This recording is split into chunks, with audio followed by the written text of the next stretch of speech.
Iran के विदेश मंत्री ने सिर्फ एक दिन पहले यह कहा कि आपकी जो धमकियां हैं अमेरिका को, वो हमारे पांव के नीचे है। अगर मौत से डरते तो इस जंग में कूदते ही नहीं। तो क्या यह जंग अब वर्ल्ड वॉर की तरफ बढ़ रही है? बड़ा सवाल, क्या मिडिल ईस्ट पूरी तरह आग में झोंका जाने वाला है?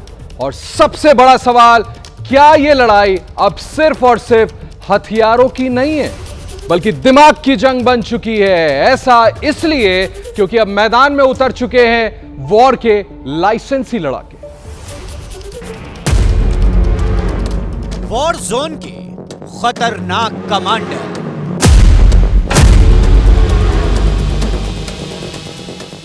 मौत के सामने मौत से खेल,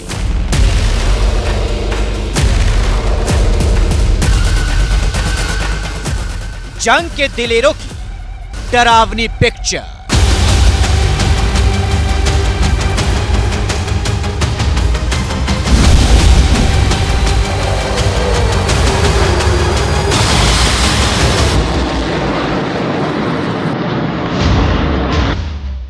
वॉर के लाइसेंसी लड़ाके।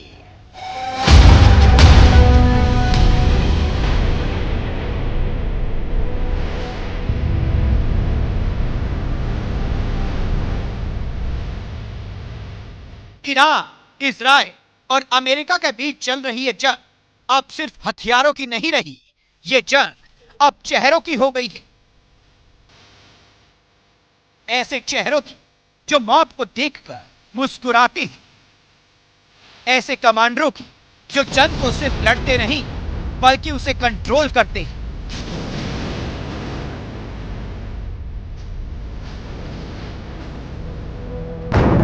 ये चेहरा ईरान का सबसे खतरनाक माइंड गेम प्लेयर है। बिस्मिल्लाहिर्रहमानिर्रहीम। ना इब्राहिम जुल्फिकारी, जो कैमरे पर सिर्फ बयान नहीं देता बल्कि दुश्मनों के दिमाग में डर पैदा करता है। Ehtaram, you are fired. You are familiar with this sentence. Thank you for your attention to this matter. The central headquarters of Khatam al-Anbiya. Ehtaram, you are fired. You are familiar with this sentence. Thank you for your attention to this matter. The central headquarters of Khatam al-Anbiya. एक line, लेकिन असर ऐसा जैसे white house के अंदर तक झटका लग गया हो।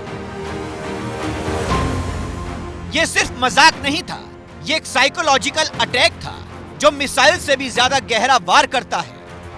पीछे मिसाइल उड़ रही है, आसमान फट रहा है और यह कमांडर आराम से कोल्ड ड्रिंक पी रहा है। यह तस्वीर एक मैसेज है कि ईरान डरता नहीं। जानकारों की माने तो जंग के मैदान में ईरान के कमांडर इब्राहिम जुल्फिकारी सिर्फ चेहरा नहीं, वो एक सिस्टम है। वो सिस्टम जहां से तय होता है ईरान का अगला हमला कब होगा, कैसे होगा और उस हमले में कौन बनेगा टारगेट। मौत को आंखों में देख के मुस्कुराते हैं। ईरान के विदेश मंत्री ने यह भी कहा कि हम पैदा हुए थे आजाद और मरेंगे भी आजाद। तो क्या अब जंग मैदान में नहीं, दिमाग में लड़ी जा रही है? क्या यह माइंड वॉर बन गया है? मिसाइल से ज्यादा खतरनाक क्या अब ये माइंड वॉर है? आखिर 36 दिन से जारी इस जंग में आगे क्या होगा, ये बताते हैं आपको।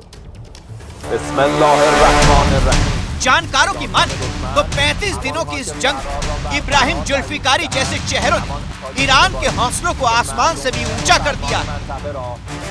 35 दिनों से जारी इस महाजंग में अब सिर्फ बम और मिसाइल नहीं बल्कि दिमाग, डर और डिजिटल वॉरफेयर भी शामिल हो चुका है।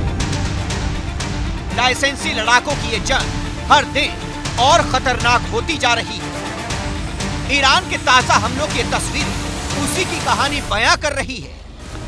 ईरान अपने दुश्मनों को ढेर कर रहा है।